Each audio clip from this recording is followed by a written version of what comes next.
1:30, so we're going to call today's meeting to order. Welcome to the August 11th meeting of the Transportation and Environment Committee, and I want to just take the opportunity at the beginning of the meeting to thank Member Carl Salas for his service for the last, 5-6 months on this committee as a member and valuable contributing member, and thank you. We're proud that your last committee service is here with us today. I am too. Thank you very much. All right, let's start with roll call. Councilmember Salas. Here. Campos. Present. Ortiz. Present. Foley. Here. Chair Cohen. Here. Thank you. All right. Our major report today is our audit report on the access to and use of cities' traffic safety programs by traditionally marginalized communities. I'll turn this over to Joe Royce. Good afternoon, Joe Royce, City Auditor. I'm here with Abella Obi, Brittany Harvey, and Maria Valle to present the audit of access and use of our traffic safety services. Targeted outreach and other improvements can enhance equity in services. Also in the box is John Ristow from the Department of Transportation. The Department of Transportation and the Police Department provide key traffic safety programs and services, such as responding to traffic safety service requests, implementing a variety of safety projects, such as traffic calming projects in neighborhoods, pedestrian safety enhancements, and quick build projects. Also provide traffic safety education and crossing guards, and lastly, traffic enforcement. Residents can access the services in different ways, such as through email, phone, or online requests. In other cases, the departments prioritize service delivery in priority safety corridors where there are high incidents of crashes or injuries. The objective of this audit was to assess access to and use of traffic safety services by traditionally marginalized communities with a focus on services within the Community Safety City Council focus area. The genesis of the audit was direction from the Mayor's March 2023 budget message to explore an audit of access and use of our most critical services by traditionally marginalized communities. I propose to take that project on in a series of audits, and this is the second in that series. The first was our audit on the access and use of neighborhood blight reduction programs, which was issued in December of last year and heard at Council in January of this year. For this audit, the first finding was that equity priority communities received the same or higher level service in some traffic safety programs. The audit used two different equity lenses to assess traffic safety service delivery and access and use of services. The first was the San Jose Equity Atlas, which is a tool created by the city to help departments inform equity work that uses data to identify census tracts with higher proportions of people of color and lower household incomes. We also used the Metropolitan Transportation Commission, or MTC's equity priority communities, which are census tracts with significant concentrations of underserved populations incorporating demographic factors such as race, income, English proficiency, disability status, and age. We found that equity priority communities received a greater number of quick build safety projects in comparison to other communities. This has been in part because the Vision Zero quick build projects are generally targeted in priority safety corridors, many of which are in equity priority communities. We also noted that requests for basic neighborhood traffic safety services were equally distributed across the city, and the Department of Transportation was more timely in closing out basic traffic safety requests in equity priority communities. We also want to note that the Department of Transportation explicitly factors equity into project prioritization for some pedestrian safety enhancements and neighborhood traffic safety work. Our second finding was that schools' traffic safety programs can be more proactive in their outreach to engage more schools. We found that school safety traffic safety services are generally accessed by request, and both departments, the Department of Transportation and the Police Department, have faced challenges in reaching all elementary and middle schools for school safety programming. We found that slightly fewer schools in equity priority communities were involved with the walk and roll program or had crossing guards than would be expected if participating schools were equally distributed. We noted there are opportunities for better outreach and cross-departmental coordination to improve access and use of such services. We had recommendations for the departments to expand and coordinate on proactive targeted outreach and develop a process to better track and facilitate crossing guard requests between the departments. We do want to note that outreach will help in expanding the reach of the programs. However, they still will require a school to request the service.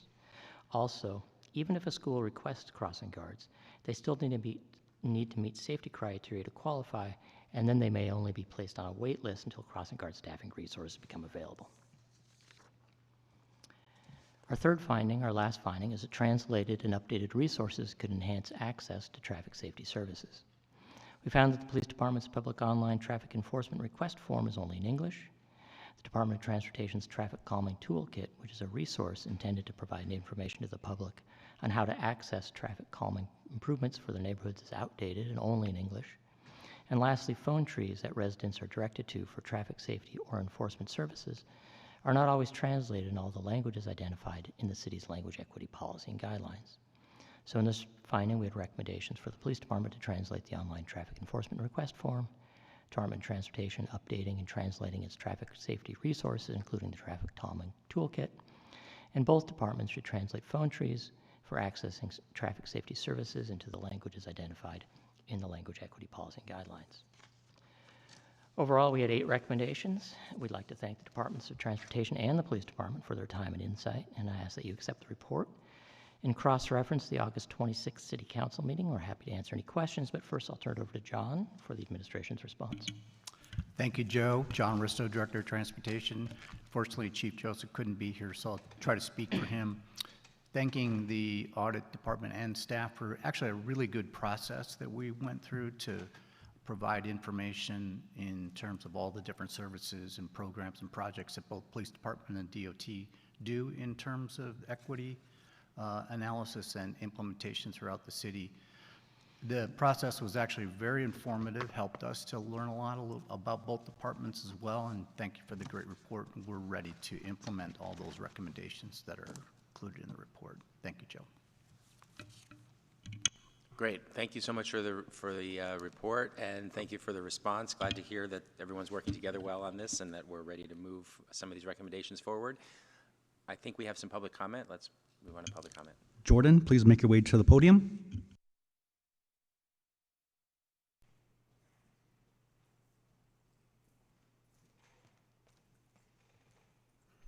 Hi, Jordan Moldow, District 3, speaking on behalf of myself for this item. Thank you to the auditor for the report. It was a really great read, and also thank you so much for your quick response to my email this morning. A lot of good news in the report. It's really good to hear that the equity priority communities are receiving services just as fast or faster than the rest of the city, and that they are receiving just as many services, if not more services, than the rest of the city. So that's all good to hear. And I appreciate the city auditor for letting me know that some of the questions I asked in my email are maybe out of scope for the audit report. But to the city council, who is the policy-making body of the city, I think a natural next step would be to figure out, okay, the equity priority communities are receiving at least equal services compared to the rest of the city, but are they receiving the right level of service in order to bring them back into balance with the rest of the city so that they are no longer underserved with regards to their traffic resources and the safety of their streets. We know that equity priority communities have a lot more Vision Zero corridors that go through them, and a lot of the serious injuries and fatalities are members of this community. So it's not just important to make sure that they receive equal services, but to make sure that we are trending downwards. And so those were some of the questions I was asking, if it's possible for this body to get the answers to, or to decide the answers to. Should we be providing services at a greater level? Should we be tracking how close we're coming to achieving Vision Zero in equity priority areas, and make sure that we're trending down over the right time frame? And that's all. More details in my email. Thank you so much. Back to the committee. All right, thank you so much. Back to the committee. We'll start with Councilmember Ortiz. Thank you so much, Chair. I also want to thank City Auditor and our department head, Mr. Ristow, for his leadership and advocating for transportation safety across our great city. I want to thank you for this very important audit, making sure that our various districts and vulnerable communities are able to access traffic safety infrastructure is extremely important, and I know it's important for Vice Mayor Foley as well. I wanted to just ask, I was combing through the report, and I wasn't sure where it was listed. How are we essentially codifying or defining these equity priority areas? I'm going to defer to John because it's kind of built into the Vision Zero. Oh, okay. We use the city's guidance that's been developed for equity, as well as Metropolitan Transportation Commission has identified communities of concern that we use, which is economic as well as demographic data. So we use what's already been established as areas that we need to be paying attention to. We were actually a little bit ahead of all this when we started to do a lot of our safety work, because the data led us there with a lot of crashes that were happening. Yes. Both vehicles and other users of the system. So we were following the data a number of years ago that led us to this as well too. So we built our programs around that. Right, and that makes total sense. Obviously, if we're looking at areas that have lacked equitable resources, there's going to be more traffic collisions because they lack the traffic safety infrastructures. Is there just so I know you guys don't have to have it now, but is there like a map that exists of these equity areas just for council reference? Yes, there is, and I think Joe referenced it. The city has developed that map. Okay. And we great. use that. All the departments actually use that for our guidance for equity implementation, whether it be budgeting or standard operating practice that we're trying to get to. So we use that city information, and maybe Joe could talk a little bit more about that, because that was part of the report. Yeah, Appendix A and B in the report will give you an idea of where, so Appendix A will show the San Jose Equity Atlas, so the darker the color in the map is the higher need communities. And then for the MTC is the Appendix C, which is a narrower set of census tracts, but it follows that same kind of color coding. Yep, thank you for that. And yeah, as I assumed, it looks like it's a lot of the areas are focused District 5, District 3, District 7. As we know, a lot of the issues are impacting those residents. One thing I think I could always trust Jordan to provide a public comment on a traffic item, but I think it's important to note, the difference between equality and equity. And definitely measuring the Department of Transportation's response to the various communities is one aspect of this conversation, but it's really equality, because we got to make sure that we are measuring, the real reason why we're having, these major traffic concerns in these districts, which is a historic underinvestment in these neighborhoods and a lack of equitable distribution of safety infrastructure. So I wanted to just point that out. And we need to be mindful of, the language we use and be clear, like equal access to service is important. We need to strive for that. But equity means that each district is provided the amount of resources they need to be at an equal playing field. And I don't know if we are there yet. Thank you. Okay, we'll move on to Vice Mayor Foley. Thank you. Joe, thank you for the audit, and John, thank you for your response. This, as Councilmember Ortiz said, it is a very important subject to me, given my Vision Zero background, and I was actually pleasantly surprised and to see that we focused on our priority safety corridors, which is what we do in Vision Zero, and that most of them have received attention in our underserved communities, and that's great. But I agree there's always more that we can do. We don't want to have more serious injuries or fatalities in one neighborhood than the other. We need to always be updating our priority safety corridors and taking a look at those. And I have confidence that our speed cameras and all the other technology we're going to employ will help us reduce speeds and make our streets safer too. So that part I was pleased with. I want to talk a little bit about the outreach, since that was one of the inequities that hasn't been resolved yet, and that is that there are a lot, many schools in our underserved communities do not have walk and roll programs. And I know in my district I have a few, but they're all depend on parent volunteers. They all depend on the parents to run them, to coordinate them, to ask for them, and then to work with our staff. And in all of our schools have limited bandwidth to do the volunteer work that they need to do.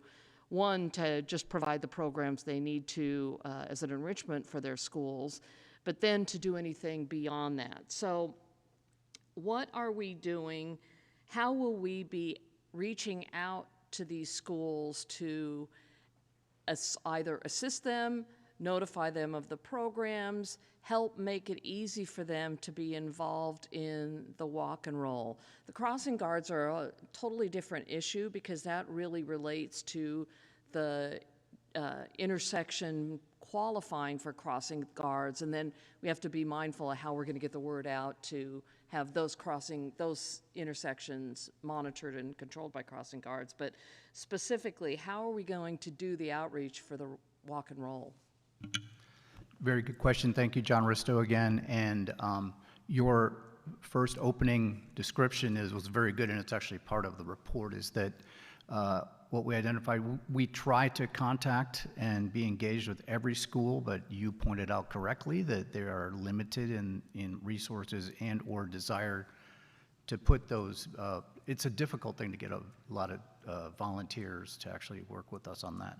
We have about a third of the schools that we're working with, and we'd love to do more. The report also identifies that there's a resource limitation on the city side as well, both the police department with crossing guards as well as our staff and walk and roll. We're pretty full right now. We'd like to take more on if we could, but we would also have to consider our resources as well. So to answer your question, what we're going to be doing is we're going to redo everything we've done before when we reach out to schools, going through the county's school Department of Education and school districts themselves and see if we can get connected that way, as well as going directly to schools as well. Part of the effort that we do around schools, we created a new program that's not it's not detailed as much out here, but following a terrible traffic fatality in District 1, council directed us to actually get a school-focused program where we actually contacted all 260 schools with a survey to try to understand what their traffic safety needs were. We, again, didn't get a full 100% response on that, but we're continuing to work with every school to try to get them to talk to us about what is physical needs in and around the school. So it's not just a walk and roll program, but it's actually making improvements to the roadway systems around. I think that's going to pay off because we're going to be engaging more schools as we go. Every year we do more. We actually do the work out in the field, and then they see what's happening and they get more engaged. So we have to redo it all again to try to get the walk and roll program more engaged in some of the schools, but it's a limitation probably on the school side more than us. If I could add one other thing, and that's something that CIT's been working with, is the School City Collaborative is another avenue to get, a foot in the door with a lot of the schools that they've been, it's newer within the last couple of years. Thank you, Joe. I forgot about that one. Yeah. I was just going to mention that. So when we're reaching out to the schools, old school board member here, it's important to reach out to the parent club leader and the principal. They're both very busy trying to manage whatever their job is, but together they might be able to create a program. And don't forget our safe biking program either. Some schools have programs where kids bring their bikes, and after school, PD is there to show them how to ride safely, and it's sometimes the motorcycle cops are there too. So anything we can do to spread the word. I was actually at a principal's coffee in my district on Friday, and I wasn't the speaker, I just was there. It's my neighborhood, so I thought I'd stop by. But afterwards, several parents had suggestions on how to make the streets safer for their kids. And we've done a lot in that particular neighborhood. I don't know that we can do any more because those things come from my city funds, my transportation funds, and I've exhausted them for this fiscal year because I already know where I'm going to spend the money, so it'll have to come out of 26-27 budget, which will be my final budget, by the way. So anything that we can do or I can do to help with the schools, I'm happy to do so. I still speak superintendent, and I still speak principal and parent club, so be sure and reach out to us. And I know there's a couple other council members who are school board members who'd be able to offer any advice. And those, of course, the parent club leader changes all the time, and so does the principal change all the time. So there's some background you have to do. I would not go to the superintendent. That wouldn't be productive because they're too busy doing other things. But I'd start with the specific school side. And thank you. I'm really glad we're focusing on this issue and hope to see that we can get more schools in the walk and roll program. All right, well, when I make my comments after, I'll differ a little bit with that superintendent comment, but because it depends on the district probably. But anyway, let's go on to Councilmember Campos. Thank you, Chair. I want to continue the remarks from the Vice Mayor, but want to begin by thanking Joe and your team for this detailed audit and analysis. I think especially issues around traffic safety and safety near our schools are critical issues to be well aware of what we're doing well and what could be improved. So thank you for helping put this before us. And to John Risto, thank you. It's been great to see the city implementing progress on our Vision Zero and our active transportation plans, particularly in equity priority communities, which I know is so important, as my colleagues have surfaced. What this report shows us is that we do have some more work to do to ensure that our incredibly dynamic and fantastic teams at the walk and roll and the police school and safety and education unit reaches communities in equity areas. I know that when I'm in my district, and whether it's a dumpster day, the question around traffic safety always comes up. It is top of mind for residents throughout the city.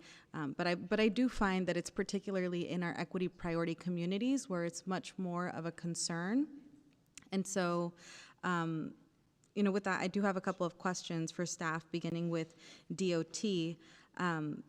In my experience, the Safe Routes to School programming, which has a lasting impact and brings community together, happens when parents and volunteers step up to support the walk and roll staff. I know of a very successful case, which is the Tracy Elementary Bike Bus. It's come along with pedestrian improvements, and it was an effort that was spearheaded by parents who had the bandwidth to organize other parents and the broader community to ensure traffic safety in a very key corridor with elementary, middle, and high school around. And so, recognizing that when we have that kind of community connection and involvement, it makes it easier on our staff. Right now, I'm trying to understand, with our current walk and roll staff, what capacity and resources do we currently have to engage with our diverse communities, including staff with language accessibility and relationships to neighborhood leaders that are, that have close ties to the schools in their communities. Thank you, Councilmember John Risto again. Yeah, very good question. And I think in my earlier remarks I mentioned that we have some capacity to add more schools, not that many without adding some more staff and some effort there. One of the best programs that we have, but it takes a lot of work, is our Viva Escuela, where we will select a number of schools every year and actually have a pre-period event on the streets. We close the streets, and this is with the school coordinators as well as parents. Police department has a big role in that as well, and our parking compliance, and then our walk and roll. That probably gets the most attention of any event that we do. We don't get to do enough of them. We'd like to do more every year. So that's where I think that both the Vice Mayor and your suggestions, how we can utilize you and your connections, as well as those kinds of efforts and resources. But those are kind of one-off events that take a lot of work. It's the everyday thing, I think, what you're talking about, and that's how we do that more. We don't have we don't have a lot of staff in our walk and roll program. It's a pretty lean group of about 5 people or so. So they cover a lot of ground. We would need some more staff to actually, if we were in any way to cover the other 2/3 of the schools that are what we're not covering, but we're ready to do so because we do think it's really important. We actually, in that program, we actually physically meet, engage, and teach directly both the parents, the school administrators, and most importantly, the students. So the more of that we can do, I think it becomes a really, really effective program. It's just we're only about 1/3 of all the schools. We'd love to have more, but right now it's kind of a resource for both schools and us. And with the capacity that we have right now, how well are we able to meet the diverse needs of our communities, right? Our neighbors with different abilities, our neighbors who speak different languages. Right. Good. Another good question. So as the report pointed out, we do have some work to do on our written and online materials to actually make sure they're in all languages. So that's a step 1. Step 2, we do have, the city does have a very good multilingual requirement for all of our meetings and effort. We have multilingual speakers on in our staff that we work with there, so we do cover that end of it, but probably that is more limited, so I won't say that we're perfect in that either. But those are the kinds of things that we reach out to any of the groups and student groups and PTAs to actually be able to get to each and every one of those. So we do have speakers, we do have materials, we have probably some improvements we have to do, but it is a major part of what we try to do is get to communicate directly to the students and parents, because that's the way it happens. Well, I appreciate you acknowledging how the community infrastructure piece is so critical, because the one-off events are helpful, but we need community leaders working with city staff and our community at large to really drive long-term and lasting impacts, especially in this work, and recognizing how critical it is at this fundamental level for folks to understand traffic and pedestrian safety, because it's about behavior, but it's also about infrastructure. And I think sometimes neighbors don't pick up on those nuances, and these are really great opportunities, especially as we're thinking about long-term planning. I know that MTC and ABAG is going to start their Plan Bay Area 2060 Plus next summer. I know that the general plan conversation is coming up, and so I'm really thinking about community engagement and outreach on issues like this that are so fundamental to the health and well-being of our city. And the earlier that we can get folks excited through things like Viva Calle that really promote, bike and pedestrian safety in a way that is enjoyable and uplifts our community, it would be great to really think about the resources it's going to take to do a better job than the job we're already doing. We're doing a great job right now, but like you said, we could always do better.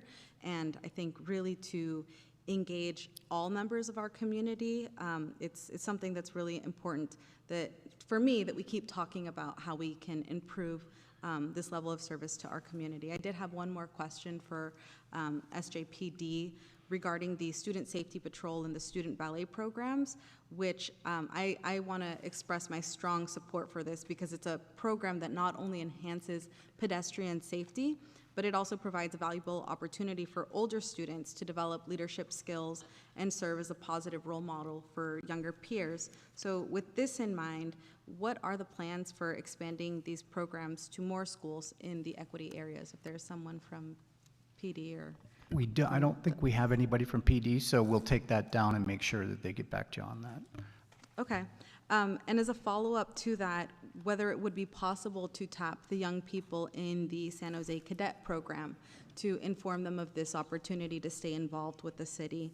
I think that's another key issue that I hear a lot in my neighborhood associations, is how do we get more young people involved in the maintenance and the upkeep of neighborhood associations and community projects. So it would be great to figure out how we can more in sync work with making sure that all our young people are connected to all the opportunities and programs that we have. As I said, for me it's incredibly important that we create communities where every student, senior, and parent can comfortably and safely cross our streets. And so with that, I'll move to accept the report. Thank you. All right, thank you. We have a motion and a second. I'm going to just make a few comments and maybe follow up on a couple of things I was thinking about as we were hearing the presentation. First of all, thanks, Joe, for spurring this conversation. I know this conversation becomes broader than the audit was supposed to be. The audit, of course, is about equity communities and how this, but we all, several of us here don't have too many of those communities in our districts, but we obviously are interested in this issue when it comes to school safety and traffic safety. It affects all of us across the city, so we often broaden the conversation. Thank you, John, for engaging in that. There was a mention, and I remember from the last the school city collaborative meeting that I attended back in the spring, there was a presentation at that meeting from the Walk and Roll program, and there were superintendents engaged there. I will say, I think it is important that superintendents are engaged on this topic. They often, hopefully, will be able to figure out who in their district is the right person to be then the liaison to the program. In addition to that, every district has a couple of schools, I think, that do this well, and then a bunch of schools that either don't participate or don't do it as well. And it requires a district level sort of sharing, sort of prioritization to make sure that those best practices are shared from school to school. So I would say that engagement is important, but you said and I remember from that meeting, about a third of our schools have a program. Do we have, and I think I remember it was actually, that was a significant growth year on year. Do you have that information about how it's increasing in terms of participation? I don't have it off the top of my head. Let me see if Ann would know that. Do you know, Ann? 50% increase. So I mean, 5-0, Jim? 5-0? Okay. Yeah, I remember it was a significant increase year over year. So there is a concerted effort happening in DOT to have this permeate more schools. So I just want to at least give kudos on that. A third sounds like a small number, but it is a really a good. There's been a good penetration happening recently. Obviously, the other thing I'll use every opportunity I have to remind DOT and others about the chaos that's being caused by schools closing across the city. So a lot of the things that we knew to be the case are not the same this year as they were last year. Right. 3 in my district, I think several in District 5. I know schools that are closing either this year or next year. And then, therefore, traffic patterns are changing. And so whatever we had studied needs to be reevaluated. We're going to have to reach out to schools again because things are going to be different in terms of how people get to school. And I will be sad about the school in my district that was the probably best participant in Viva Escuela, who was our great walk and roll school, is actually closed starting this year. So now, hopefully, they will be able to move that to some of the other schools. But unfortunately, that also gives you some bandwidth to add the program elsewhere because of a school that closed. But we need to be mindful of that in the next couple of years because I think we're going to see some significant changes in where impacts are in our communities. Yeah. The other thing I was just going to mention is, in addition to the typical outreach approach, which is school by school, reaching out to principals, the engagement of council offices is important. I think it was mentioned, how, we are sort of the face of the community in terms of transit improvements. I think, realistically, other than homelessness, the thing we hear about the most from residents is traffic safety concerns, questions, speeding, whether it's speeding or lack of crosswalks or improvements in how pedestrians circulate. So we are aware, but on the flip side, we also are a good conduit. So it's probably a good idea, and I was just thinking about this as we were talking, if you're having trouble hearing from certain schools, from certain parts of the community, our office may be able to help with that. And I certainly recommend to my colleagues who are on the council who maybe weren't as engaged with schools before that they think of schools as another place of community engagement as a council member. I know we often say, well, school boards, that's their role, but we should get to know who are the principals, who are the players in our districts at the schools, and also have a direct line of communication with them throughout the year so we can ask them to avail themselves of these services that the city provides. So I'll just leave it at that. I think there's a lot of potential. Go ahead, Joe. I just want to build on what you just said in the conversation earlier about the 50% increase. So the challenges in reaching these schools, this was not news to departments. And they've, John mentioned what they've been doing. Police department also created a new, their safety through education, encouragement, respect campaign was started in March of this year. So they're trying, but they recognize the challenges. They've had challenges. They recognize the scope of their work in both departments isn't what they would want. And so I just want to put that out there because they are trying, and they've tried multiple ways. And our recommendations are really to kind of help them take that next step, just to expand that reach even further, even with those resource limitations. As John said, the likelihood of having the resources to expand these programs to the 200 plus schools not involved is not likely realistic. But I think the number was but we something can- like 70 schools that are involved at this point. So it's a pretty decent So hopefully the recommendation can help us kind of, again, expand that reach, especially in those equity priority communities. Yeah, and actually another avenue for engagement is to directly to school boards, an opportunity. School districts are often looking for, at their school board meetings, hearing from, having presentations from partners that are doing things. And so going to a school board meeting, and that's maybe another angle into a district, going to a school board meeting and saying, here's what we do, here's what we're doing at the schools in your district, here's what we'd like to expand this to other schools in your district, and getting the board members engaged in helping you make those connections could also work. So just another possible suggestion. Those are some great ideas, and I think we'll take you up on that. I just wanted to fill in some more to that. As you remind me at every one of our one-on-ones that some of those schools, we have some closures and have to rethink some of that, so appreciate that, and we are trying to do that, as Joe mentioned in the report as well.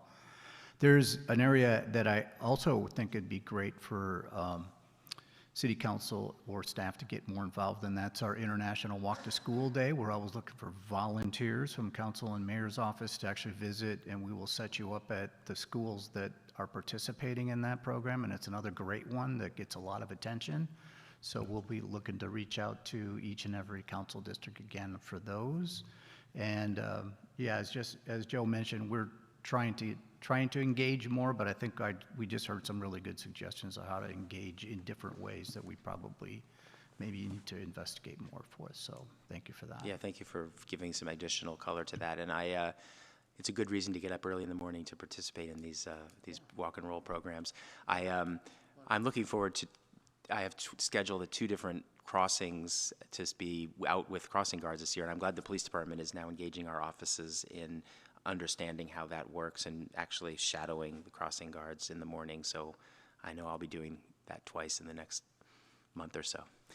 All right, we have, unless there's, I don't see any other hands up. I have so, one, go ahead. one clarifying question. Does the motion I heard accept the report? Does it also include a cross-reference? We will to make council? sure that the motion also includes cross-referencing to the August 26th council meeting. Yes. All right. Thank you. All right, motion is to accept the report and cross-reference to August 26th. Let's vote. All right, motion carries 5-0, and we thank you so much. We are on to our next item. Typically, we have heard review of work plans for city commissions as consent items, but I specifically asked for these to come to us as agenda items today. We had a relatively short agenda, but I also thought that there was some opportunity to get a little bit of depth into how these work plans are set and what we'd like to see from our commissions in the year ahead. So we're going to start with our review of the Climate Advisory Commission work plan for the 25-26 year, and I'll turn this over to our climate team. Julie. Hi there. I'm Julie Benavente. I'm the Deputy Director for our Climate Smart San Jose Division, which is now in the Energy Department.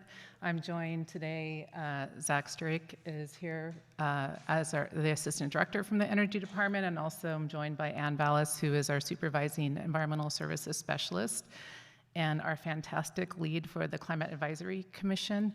Today, we're going to share the Climate Advisory Commission's annual report, and also the final fiscal year for 24-25, as well as a preview into the work plan for this current fiscal year. And I'm going to go ahead and turn it over to Ann to cover those items. Thanks. Good afternoon, everybody. All right, today we're going to start with an overview of the Commission's role and then walk through some of their key highlights from this past year, and finally we'll outline what's ahead for fiscal year 2025 and 26. Let's see, the Climate Advisory Commission was established in January 2024 by merging the Clean Energy Community Advisory Commission into a broader climate-focused body. Their core responsibility is advising on all aspects of the Climate Smart San Jose Plan, especially the city's goal to be carbon neutral by 2030 and to adapt to climate risks. The Commission also provides recommendations to the City Council, and this committee weighs in on San Jose clean energy policies and programs and ensures community priorities are reflected in climate decisions. They meet every other month and bring diverse expertise and perspectives to this work. This past year, the Commission reviewed updates to major climate initiatives, including Climate Smart San Jose semi-annual updates and San Jose Clean Energy Power Mix and Roadmap. They were briefed on the Climate Adaptation and Resilience Plan and the Climate Smart Plan update. Commissioners also provided input through recommendation letters covering topics like legislative outlooks, development regulations, and environmental impacts. Looking ahead, the fiscal year 2025-26 work plan includes a mix of briefings and actions aligned with major milestones. Topics include San Jose clean energy rates, the building performance ordinance, legislative trends, and transportation updates. And now we'll take any questions. All right, thank you. Do we have any public comment on this? Jordan, please make your way to the podium.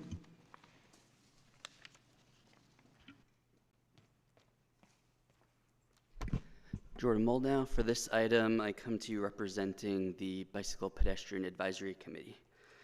Your Bicycle Pedestrian Advisory Committee would like to submit the following comments on the Climate Advisory Committee Fiscal Year Annual Report.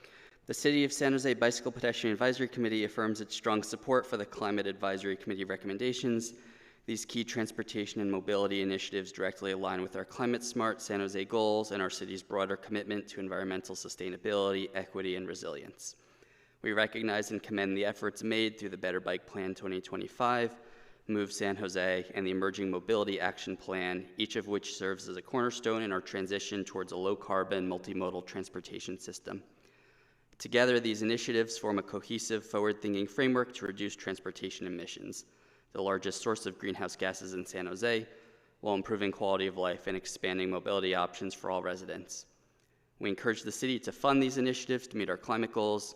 We support limiting the non-critical funding of single vehicle infrastructure in favor of public transit and multimodal infrastructure. Thank you.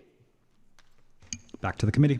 All right, thank you. I don't see any hands up, so I'm going to just ask a couple questions. First, just a little additional context on this. This commission, we just started over a little year and a half ago, so it's somewhat new. But unlike some of the other commissions, it's not.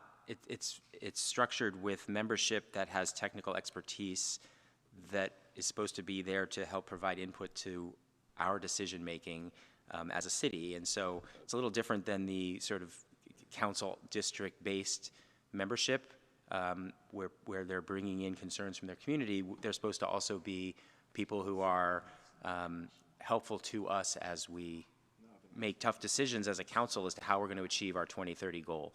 So the reason I wanted to have this conversation was just to ask the question about how we are making sure that the voices of this commission throughout this process of updating our climate smart plan and updating our reach codes and doing things that we all might have opinions on but not necessarily expertise on, how the voices of that commission will come through staff to our council as we address these goals. Yeah, maybe I'll start, and then Anne, if you have anything to add. So I think there's a couple ways that this happens. One is just through the memo process, the section that we have on commission recommendations, because that has actually driven some different actions that have happened just based on, we give them updates, and then we'll bring back that recommendation in the memo so that council can see that, as well as you can see our response to those recommendations. Another way that I know our commission has been very active in submitting letters, requests and letters that I understand the city's processes that you would actually come through this committee to submit those letters, and so then this committee then has an opportunity to take action based on in response to those letters as well. So those are the two ways that I know of. And I think the only thing that I would add is that for many of the major documents, like the Climate Smart Plan update and the Climate Adaptation and Resilience Plan, we've generally prepped the commission by inviting members to come sort of introduce the update that we'll be providing, and then reporting back at a later date with more of a decision-making point in time. Okay, good. That was going to be my next question.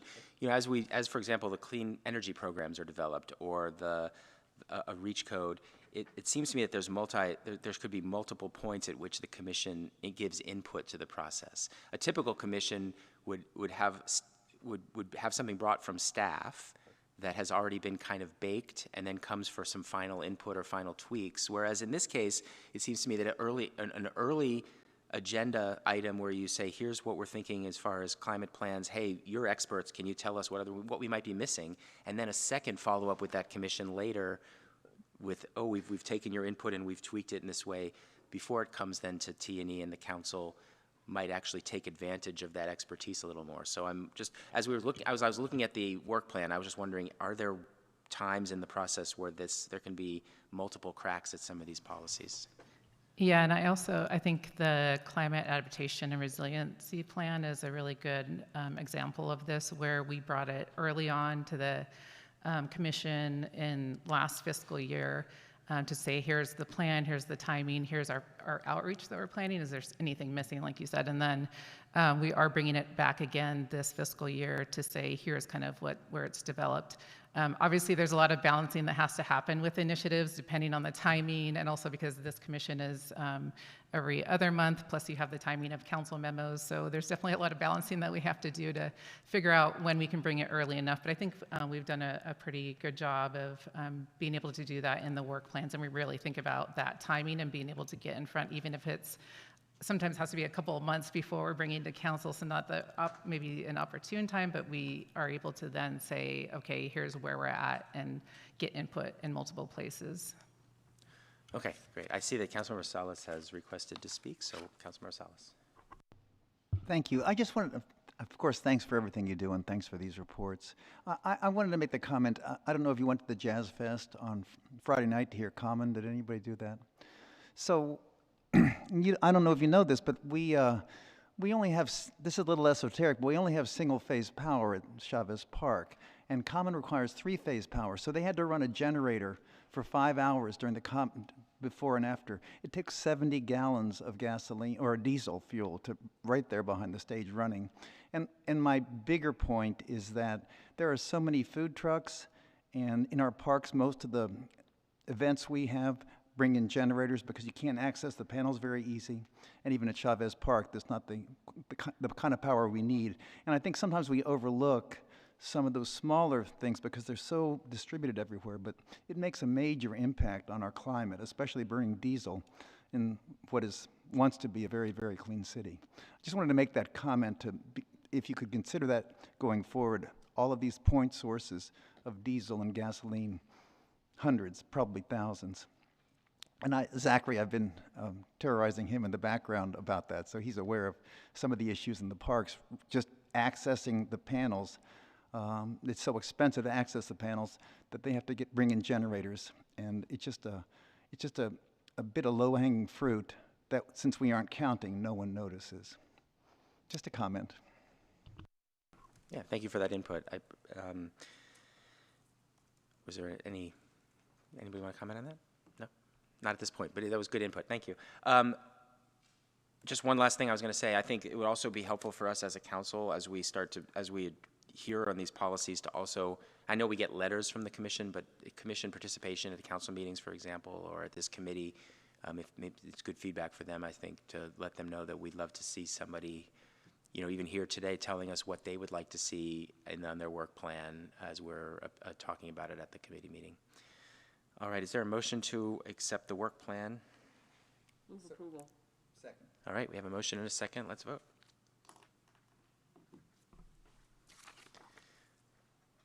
All right, that motion carries 5-0. Thank you for being here. Now we're going to see a brief presentation about the Airport Commission Annual Work Plan. Mookie and Matthew are here. Thank you so much for being here.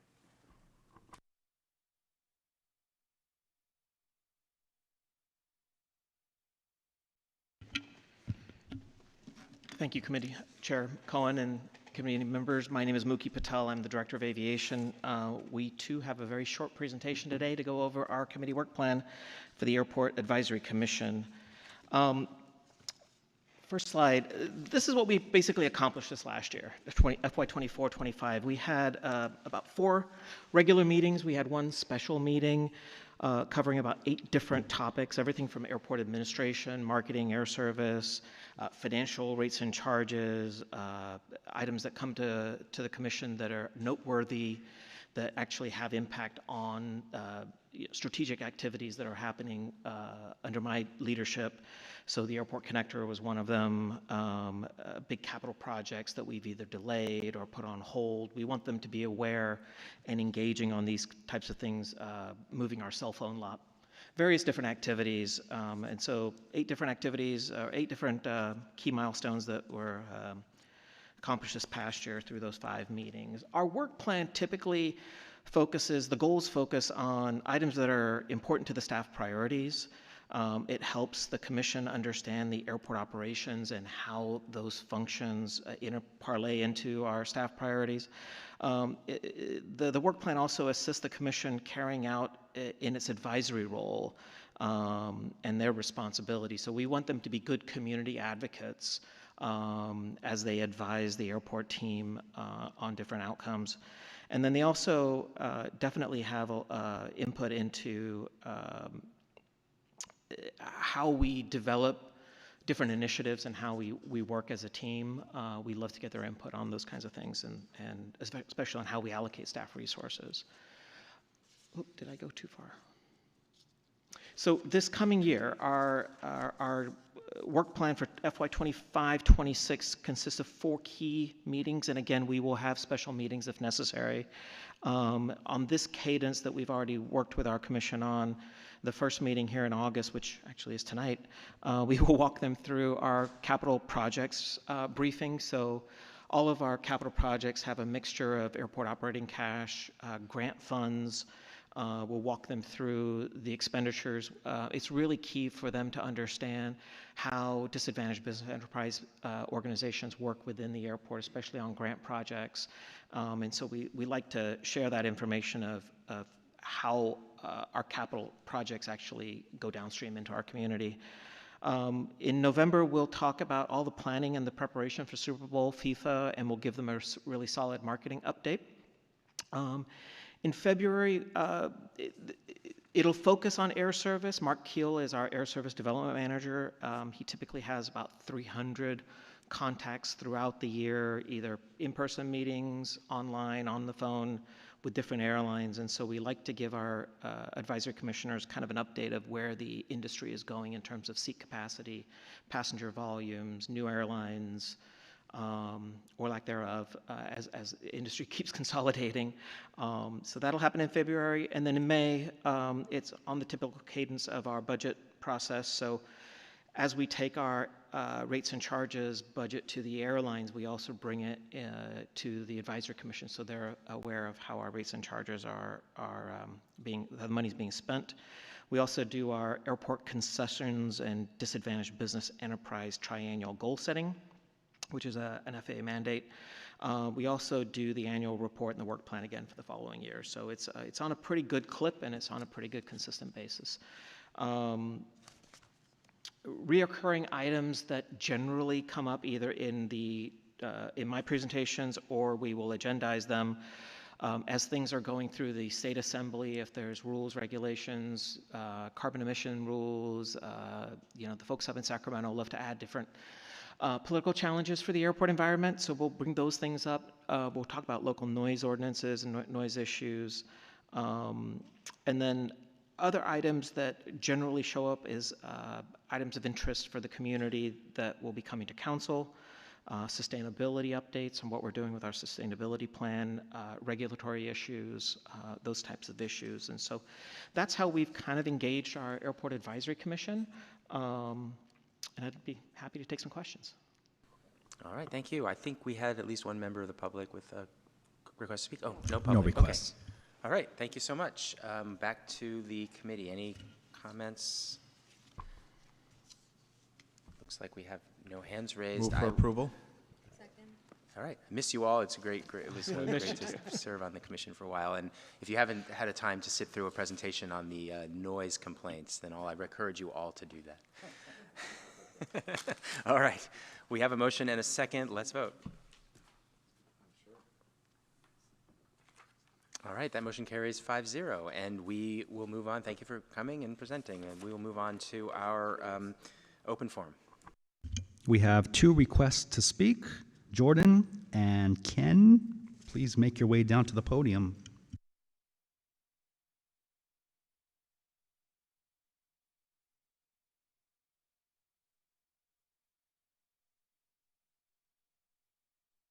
I'm here to propose some changes to the 5 Wounds Urban Village Plan, which I think will reduce the cost of the city and dramatically improve the safety of that area.